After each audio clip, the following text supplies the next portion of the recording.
When Caitlin walked into the Indiana training camp, the excitement was palpable.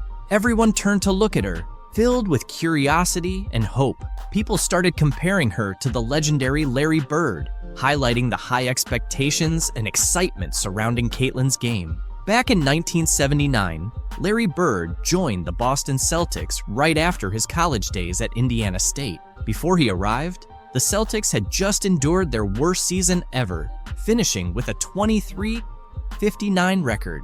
But Bird's rookie season sparked a dramatic turnaround, with the Celtics achieving a 61-21 record and clinching the Atlantic Division title. This phenomenon became known as the Larry Bird effect. Could Caitlin Clark bring about a similar change for the Fever as Bird did for the Celtics? Last year, the Fever finished with a 13-27 record, and the year before, they had the worst record in the WNBA at 5-31. The potential for transformation is clear. Just as Bird took the Celtics from their worst season to division champions, Clark has the chance to revitalize the Fever. If she can replicate Bird's impact, she might lead the Fever back to playoff contention, something they haven't seen since Tamika Catching's last season in 2016. That's new to me. I think no matter what is going to happen, there's always going to be expectations and pressure on my shoulders and pressure on this team to be really good, and that's how you want it. That's exactly, we wouldn't want anything else. The excitement was palpable as the Indiana Fever kicked off their 2024 training camp at Gainbridge Fieldhouse. The familiar sounds of sneakers on the court, swishing nets, and teammates communicating filled Salesforce Court as the Fever returned for their first day of on-court action. Most of the team was there, including stars like Caitlin Clark and Aaliyah Boston, ready for an intense 2-day training camp. Head coach Christy Sides and her coaching staff wasted no time putting the players through their paces, evaluating their skills and chemistry. For Clark, this was her first official practice as a professional player, and she didn't disappoint. She showed the same talent and determination that earned her accolades in college, eager to make her mark in the WNBA. Despite the challenges and whirlwind of recent months, Clark was grateful for the opportunity to be back on the court with her teammates. I say I'm a pro by any means, but it's been fun. I think it definitely has a big city feel, but at the same time, it feels small and it's easy to get around. I mean, I'm staying mostly in downtown Indianapolis. I'm not driving everywhere yet. As the Fever geared up for their preseason games, Clark felt the pressure and excitement of playing at the professional level. She seemed ready to see what the team could achieve, confident in their abilities. Caitlin Clark is set to make her WNBA debut with the Fever in the 3rd week of May, but she wants to remind everyone that she's human, not a magician. As the top pick in a highly anticipated WNBA draft class, the weight of expectations is heavy, but she's handling it well. She's urged people not to expect miracles right away, emphasizing the importance of giving herself grace as she transitions to the pros. Clark acknowledges that perfection isn't realistic and that there will be challenges. She's not aiming to score 40 points per game from the start. Instead, she plans to learn from her teammates, enjoy the journey, and stay true to herself. The excitement around Caitlin is so strong that even her workout sessions have become viral sensations. During her first Indiana Fever workout on Tuesday, a 15-second clip of her shooting around quickly gained traction online. As the #1 pick in the recent WNBA draft, Clark showed her skills by going a perfect 5 for 5 in the video. This impressive performance follows her remarkable college career, where she became the NCAA's all-time leading scorer with 3,951 points at Iowa. Fever's training camp has captivated fans more than ever. During a scrimmage, Caitlin impressed everyone by dribbling past a male player and nailing a three-pointer. A fan posted a video of the play online, dubbing it, "Caitlin Clark broke his ankle." Due to how she faked out her opponent, teammate Erica Wheeler cheered her on with a playful "bye-bye boy" as the guy tried to keep up and nearly twisted his ankle. Dick's Sporting Goods even chimed in on social media, praising Erica for her support. Erica, who has been playing in the WNBA for 9 years, has been a big fan of Clark's from day one. Despite being a star and the top pick by the Fever from Iowa, Clark is still considered a rookie. Erica noted, "She's one of the best players in the world right now, but she's so humble. She's always asking for advice and trying to improve." Clark understands there's a big difference between college and professional basketball, but she's ready for the challenge. She's excited about the faster pace of the WNBA, saying it suits her style. "The coaches here have been watching me for a while and have some great plays lined up," Clark said. "I feel like I'm in good shape since I just played in the NCAA championship game." She's been keeping busy with basketball and feels confident and ready to make her mark in the WNBA. As Caitlin's fame continues to rise, Indiana is also seeing a boost in new advertising partnerships. The Indiana Fever, influenced by Caitlin Clark's selection, recently signed a major ad deal with Indiana-based pharmaceutical company Eli Lilly. This partnership introduces jersey ads to the WNBA, following a trend seen across various professional sports leagues. Starting this season, Eli Lilly's logo will appear on the left shoulder of Fever jerseys, highlighting the growing collaboration between sports and business in the state. Pacers Sports and Entertainment CEO Rick Fuson expressed excitement about the partnership, emphasizing its potential to bring attention to important issues such as support for female athletes and community health initiatives in Indiana. Edub compared Indiana to Hollywood when we talked to her. I know the excitement has kind of followed you for a little while, but I'm curious your spin on that and Indiana in particular. I'll agree with Edub there, I guess. I don't know. The excitement surrounding Caitlin Clark is unprecedented, and fans are eager to see her off the court just as much as on it. Fans are gearing up to watch Caitlin Clark make her WNBA debut this Friday, with the Indiana Fever set to take on the Dallas Wings in a preseason game. Despite being an exhibition match, ticket prices have surged, even surpassing those for a crucial NBA playoff game in Clark's new hometown. As of Wednesday afternoon, the cheapest ticket for the Fever vs. Wings game was a whopping $595 on TickPick.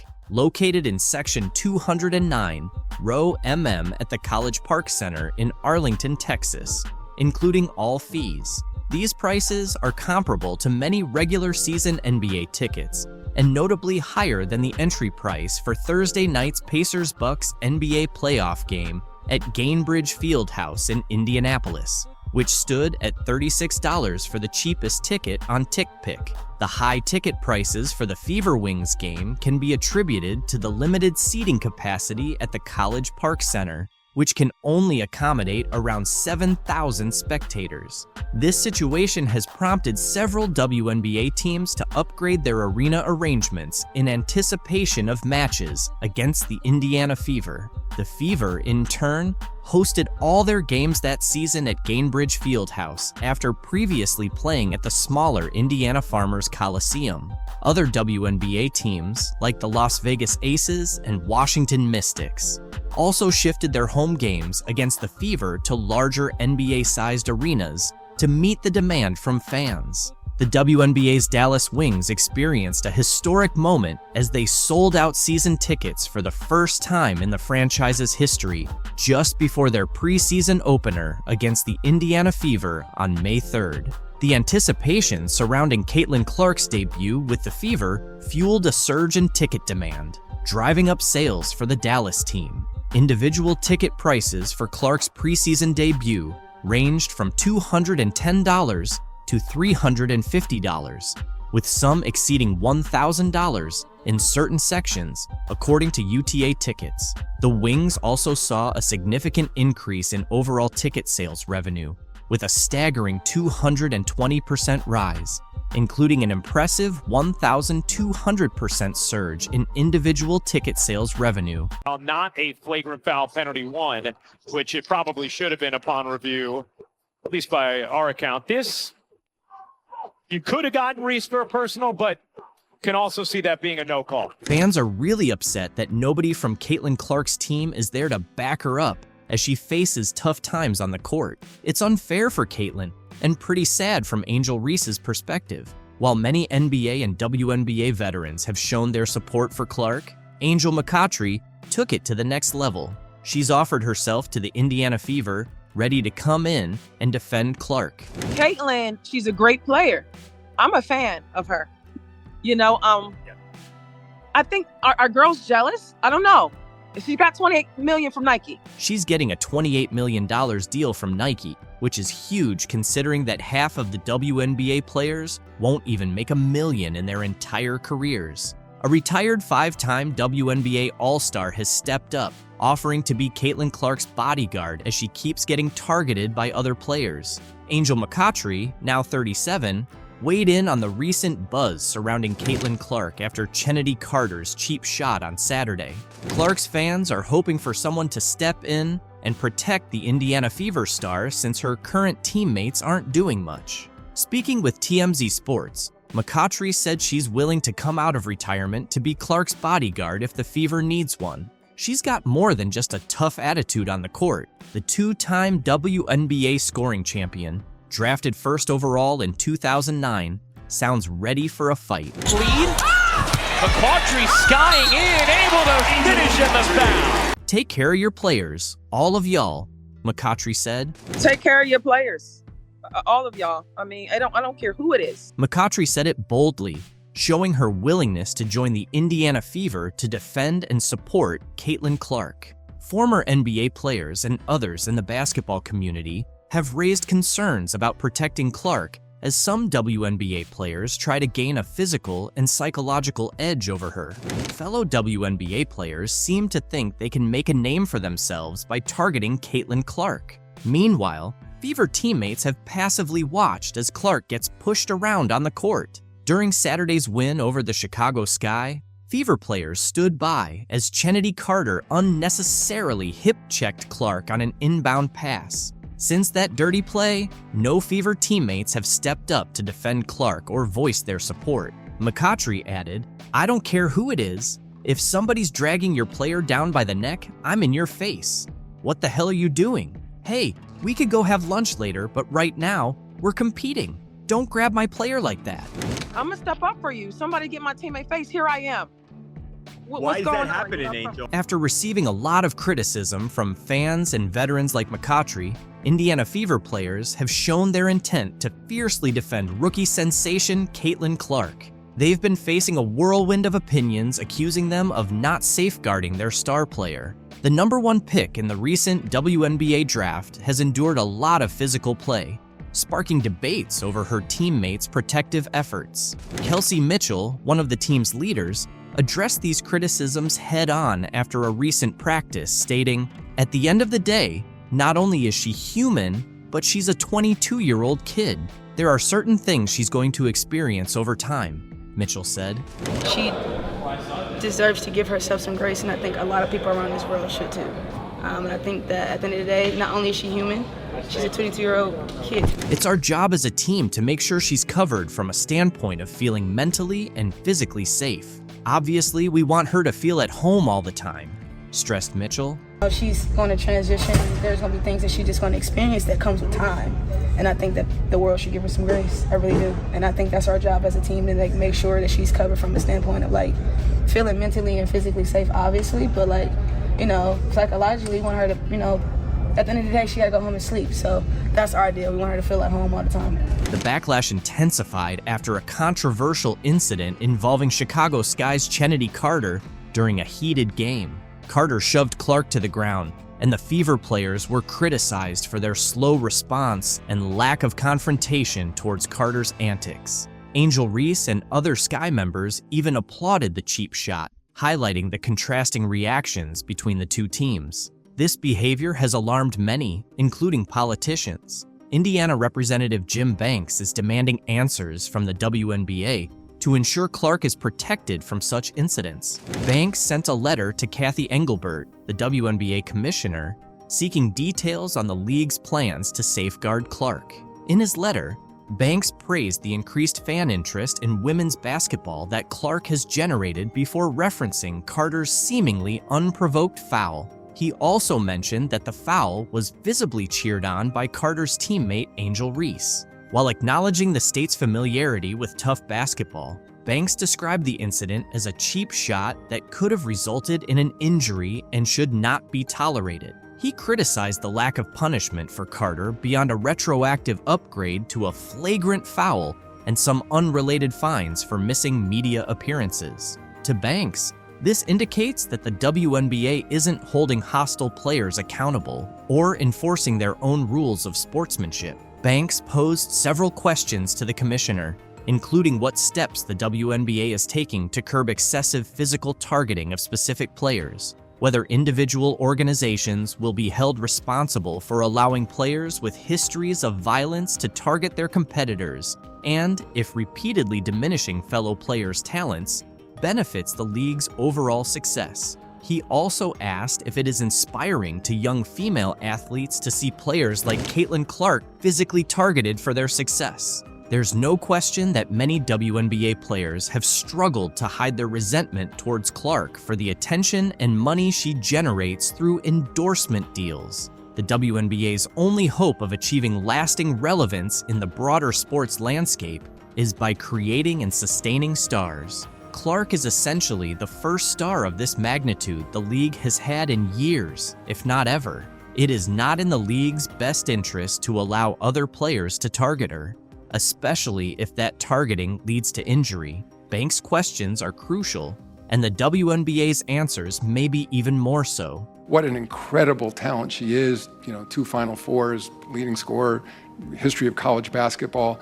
So I look forward to watching her ongoing development in the league. But the response to this letter from the WNBA commissioner is epic. Speaking at his usual press conference ahead of the NBA Finals on Thursday, League Commissioner Adam Silver addressed the flagrant foul by Chicago Sky guard Chennedy Carter on Indiana Fever player Caitlin Clark last weekend. He called it a welcome to the league moment, adding that it's nothing new in basketball. It's nothing new in basketball that there's sort of welcome to the league moments. Carter's off-ball foul against Caitlin Clark on Saturday has sparked an outcry from critics, who argue that Carter appeared to go out of her way to throw her hip and shoulder into Clark, who had her back turned and fell to the ground after the foul. Silver addressed a wide range of topics, including Clark's rising stardom in the league, the future of the WNBA, and an upcoming media rights deal. Of course, I want to see Caitlin Clark treated fairly and appropriately in the league,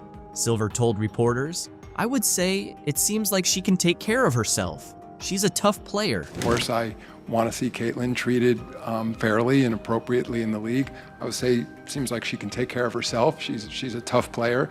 Following the foul on Saturday, Clark told reporters she was doing her best not to let it get to her. I think at this point, I know I'm going to take a couple of hard shots a game, and that's what it is. I'm trying not to let it bother me and just stay in the game and focus on what's important, because usually it's the second person that gets caught if you retaliate. Silver called the passionate interest in Clark, as well as her rivalry with Chicago star player Angel Reese, very healthy for women's basketball and the league. I think ultimately this is very healthy for women's basketball in the WNBA. It's generating a lot of extra interest, Silver said. To be fair to the other players and Commissioner Kathy Engelbert, this didn't just start this year. He noted that while the WNBA has had several star players in recent years, Clark has significantly increased interest in the league. It's generating tremendous additional interest. In fairness to the other players and in fairness to Commissioner Engelbert, this didn't just start this year.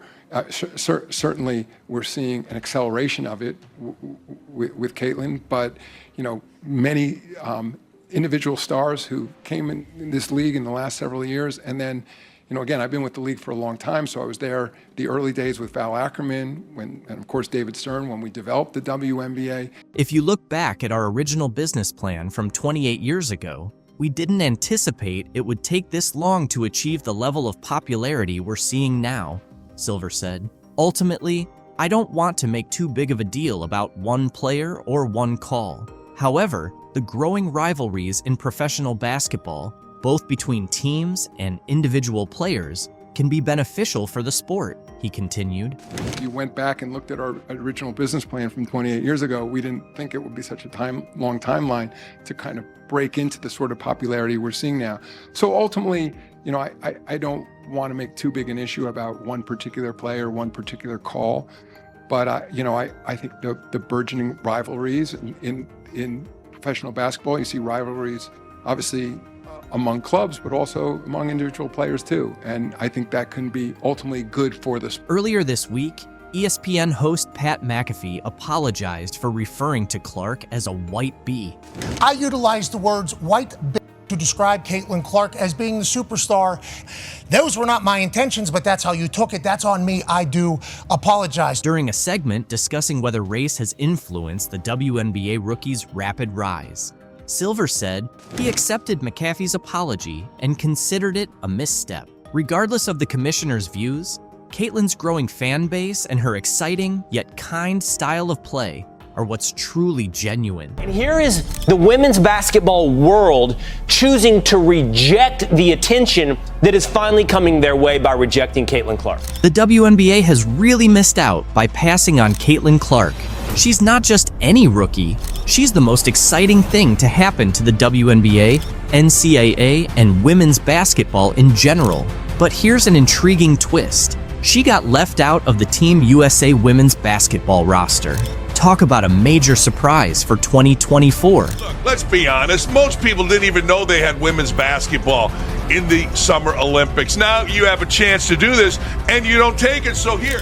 In basketball, having top-notch skills and fierce competitiveness can overshadow even the biggest teams worldwide, and Caitlin Clark embodies all of that. So, what could be behind Team USA's decision not to include the Indiana Star rookie? First, let's take a look at Clark's performance in her rookie year with the WNBA. Despite the Indiana Fever's 3-for-29 season, Clark shined individually, averaging 16.8 points, 6.3 assists, and 5.3 rebounds. Her performance and impact are unprecedented for a rookie in the WNBA. So why isn't she on the Team USA roster? Experience can't be the excuse, considering the USA national basketball team's history of selecting rookies. Since women's basketball was added to the Olympics in 1976, at least 2 players under 25 have been included in every Olympic roster. The youngest ever to play for the USA women's team was Nancy Lieberman at 18 in 1976. In the Tokyo Games, the youngest were Asia Wilson and Nafisa Collier, both 24. Additionally, there's a precedent for including the top WNBA draft pick in Olympic years, such as Diana Taurasi in 2004, Candace Parker in 2008, and Breanna Stewart in 2016. The U.S. team didn't include Ndamukadi Agwumaike in the lineup back in 2012, even though she was with Los Angeles and now Seattle. Now, Caitlin Clark finds herself in a similar situation. During her time at Iowa, Clark became the Division I career scoring leader for both men and women, finishing with 3,951 points. She also reached the national championship game in both her junior and senior years. Look, let's be honest, most people didn't even know they had women's basketball in the Summer Olympics. Now you have a chance to do this, and you don't take it, so here. However, selecting Clark would have meant more than just highlighting her story. It would have introduced Olympic viewers and readers, many of whom aren't avid sports fans or haven't seen a women's Olympic basketball game, to the entire U.S. team.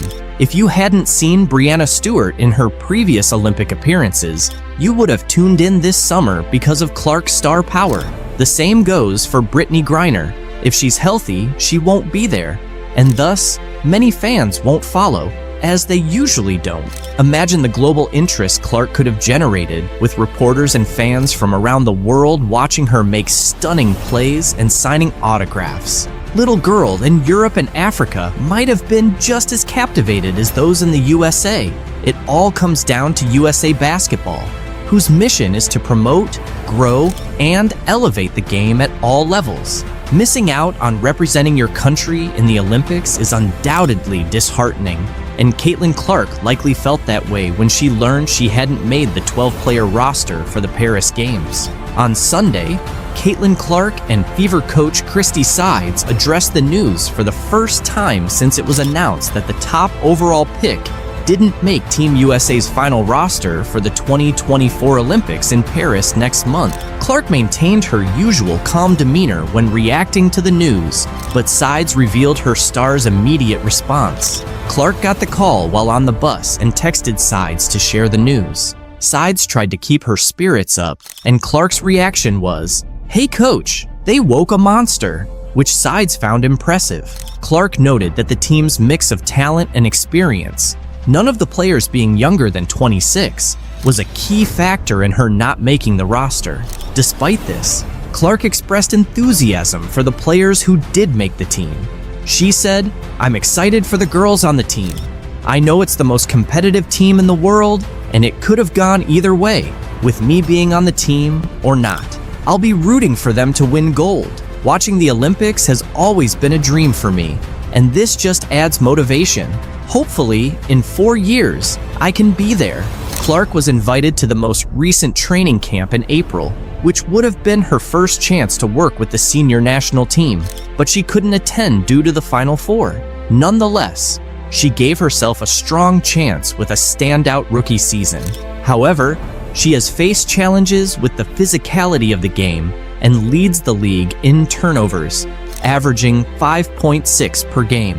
These issues, along with the talent and experience of the players ahead of her, seem to be the reasons she didn't make the final roster.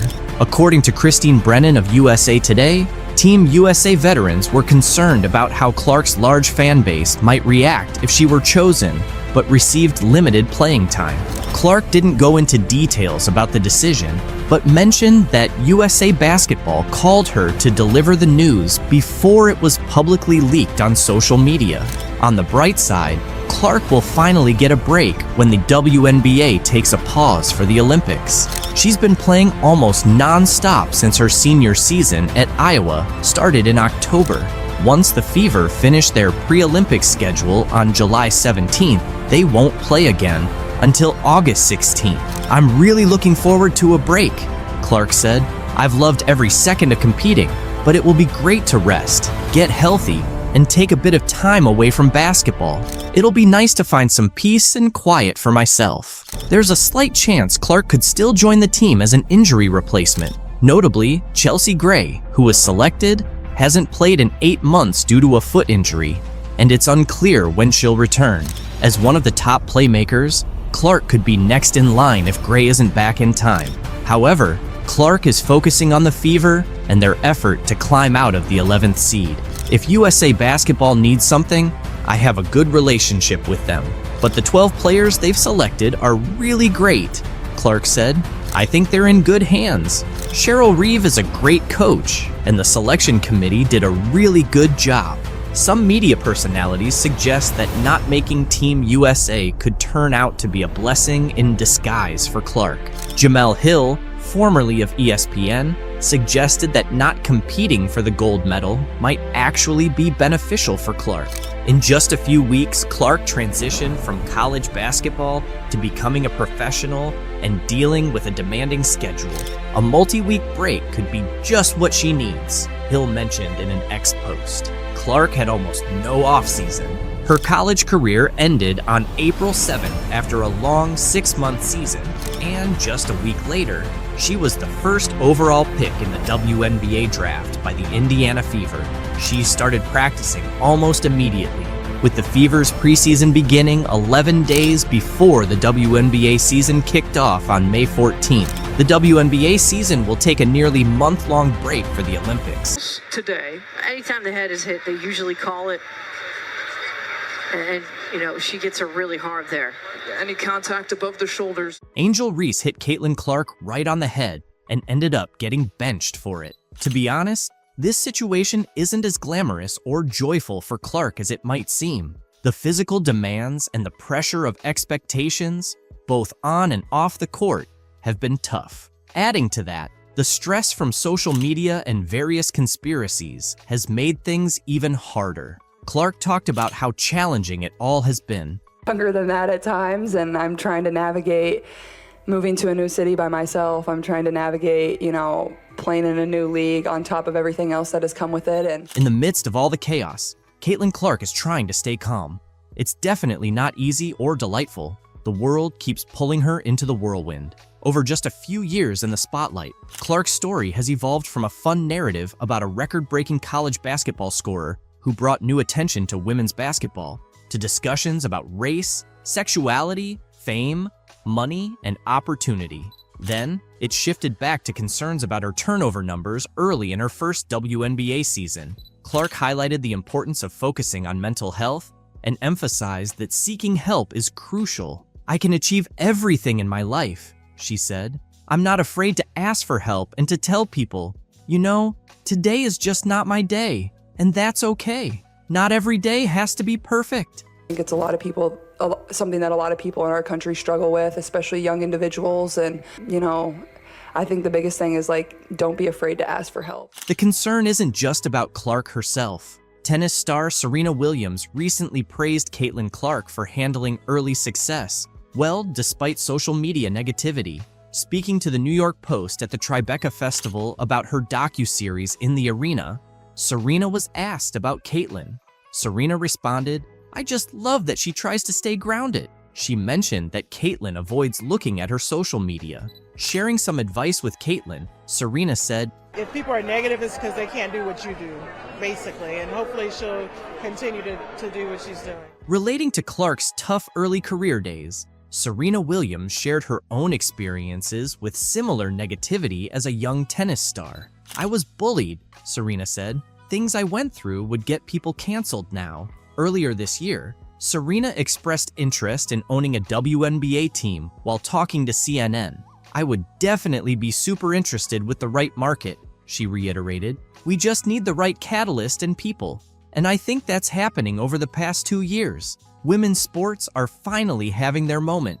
Big stars like Serena recognize Caitlin Clark's unprecedented rise to fame. She's one of the most popular athletes on the planet, and she hasn't even played her first WNBA game. In her first 14 games, Clark is on track to win Rookie of the Year, averaging 15.6 points on 36.7% shooting, 32.2% from three, 4.9 rebounds, and 6 assists. However, she's also facing intense physicality and committing a league-high 5.5 turnovers per game. Amid all the attention, fans are concerned about her mental health and well-being. Being famous has its perks, but at just 22 years old, there's worry about whether Clark can handle the long-term pressure. In ESPN's Full Court Press series, Clark admitted she sometimes wishes she were normal, because all the attention and press can be draining. "There are days when you don't want to talk to everyone," Clark said, "but someone comes up to you, and this is their 10-second interaction with you, so you better smile and be kind. But sometimes, you just want to be normal." Despite the pressure, Caitlin Clark seems to be handling it well so far. But with her fame expected to rise, fans are concerned about her mental health. Life as a celebrity has its downsides, but the pros often make it worth it. At 22, Clark's exciting journey in the world of basketball and celebrity continues. The latest chapter took place on Sunday in front of a sold-out crowd at Gainbridge Fieldhouse in Indianapolis. There, she faced Angel Reese, a Chicago Sky rookie familiar with high-profile showdowns against Clark. They had a heated battle in the 2023 NCAA National Championship game, where Reese's LSU Tigers defeated Clark's Iowa Hawkeyes, famously mocking Clark's "you can't see me" hand motion.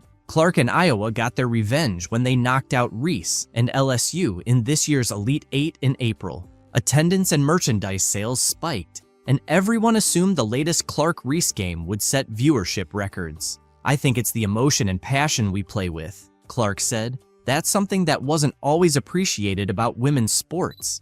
And it should be. It makes it fun. We're competitors. And that's how the game should be. It's going to get feisty and physical, but both teams are just trying to win." In their second professional meeting, the Fever earned a 91-83 win, with Clark delivering her best all-around performance of her 15-game career. She scored 23 points on 11 shots, adding 9 rebounds, 8 assists, and 2 blocked shots. In a dramatic turn, Reese hit Clark across the head, sending her to the floor as she attempted to block Clark's layup in the third quarter, earning Reese a flagrant foul. Clark's reaction was unexpectedly composed. "What's going through my mind is, I need to make these 2 free throws," she said. "That's all I'm thinking about. It's just part of basketball. It is what it is. She's just trying to make a play on the ball and get the block. It happens."